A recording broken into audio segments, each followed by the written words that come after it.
조화 선생님, 코로나에 받은 대출로 버티다가 현재 대출 원금과 이자에 힘든 자영업자 가장입니다. 경제적으로 힘들다 보니 부부싸움을 많이 하게 됩니다.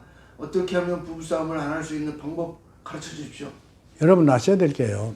국가에서 무상으로 돈을 주는 건 얼마든지 받아도 좋습니다. 근데 저리 이자를 가지고 대출을 해준다고 하거든. 극히 조심해야 합니다. 그럼 저리 이자라는 게 어떠냐면 1년간은 저리 이자를 해주고 1년 후에는 그 평상 이자로 다시 받는 거예요. 그러면서 원금하고 같이 회수를 하는 겁니다. 왜냐하면 은행 돈 무서워하지 않으면 다 고생합니다. 왜냐하면 은행에서 돈 줄 때는 그게 공돈인 줄 알고 별로 계획 없이 막 써버리거든요. 쓰고 난 뒤에 또 모자라면 또 국가에서 어렵다고 하니까 또 조금 대출을 해주면 또 그것도 받고.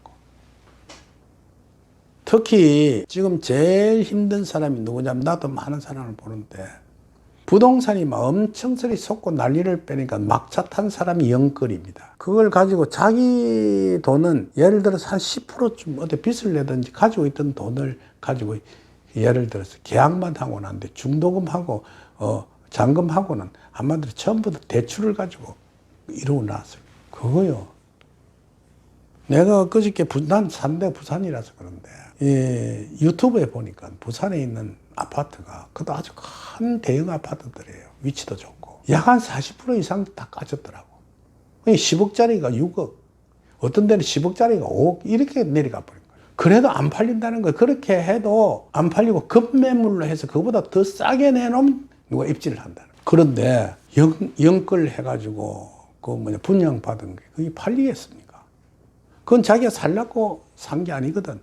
뒤에 좀 남겨 물려고 샀는데 남기는커녕 그게 짐이 돼가지고 계속해서 이자하고 원금이 들어가야 되니까 그거 어떻게 할 겁니까? 이럴 때는 사실은 제일 좋은 방법이 깨끗이 털어버리는 겁니다. 파산하든 계속해서 그 이자 원금 계속해서 갚아도 그 뒷날 그 사람이 산 아파트가 절대 오르지 않습니다. 이제는요, 제가 일본을 약 1990년도에 다녔는데 빈 아파트들이 굉장히 많았어요. 빈 아파트들이. 그게 뭐냐면 아주 서민 아파트들. 우리로 치면 한 10대평 되는 방 2개 뭐 이런 것들. 그 다음에 엘리베이터 없이 걸어 올라가는 아파트들이 뭐 도쿄에도 있지만 내가 간 데가 오사카, 고베 이 지역인데 엄청 많았습니다. 근데 전부 다 비어 있는 거예요. 그래서 물었어. 저거 어떡합니까? 그러니까 일본 사람이 뭐 그냥 웃고 말아요. 그게 촉세가 돼가지고 잃어버린 30년이 일본을 진행을 해온 겁니다. 지금 우리나라에서도 자기 집을 가지고 대출받지 않고 조그마한 아파트라도 하나 가지고 있으면 그거 아주 훌륭한 겁니다. 그게 아파트가 뭐 옛날 아파트든 상관없어요.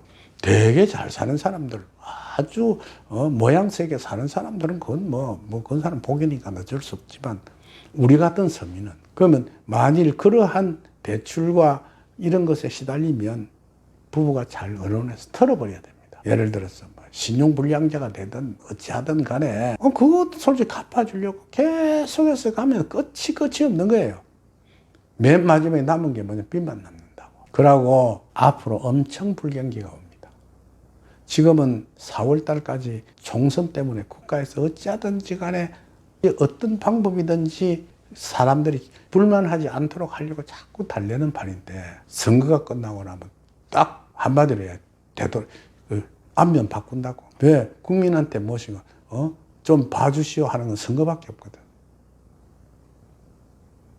그 유의를 생각해야 됩니다.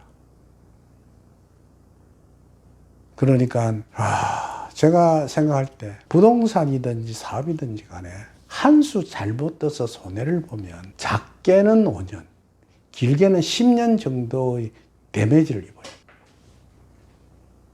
그것도 10년 동안 고생한다고.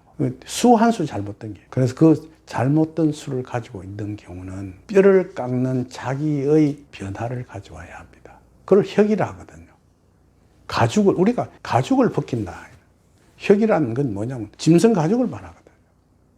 짐승을 잡아가지고 껍데기를 벗길 때 얼마나 힘들어요. 그럼 그 벗긴 것을 다시 그 두드리고 무드질하고 해서 그 틀도 뽑아내고 그 껍데기도 없애고 안에 그 지방질도 없애고 해서 약품 처리를 해서 막 다듬는다고. 그러면서 이 가죽을 만들어내는 걸 혁이라 합니다. 그 혁명을 하기 위해서는, 내가 변화를 가져오기 위해서는 그런 아픈 고통을 겪어야 하는 겁니다. 그렇게 해서라도 가정을 안정시키고 자기 길을 가야 합니다. 부디 여러분 살아가면서 악수를 두지 마십시오. 잘못 악수 한번 두면 작게는 5년, 길게는 10년 내지 15년을 허송세월을 보내고 어려움 속에 겪습니다. 그 아무것도 아닌 것 가지고. 그런 점을 잘 유의해야 할 것 같습니다.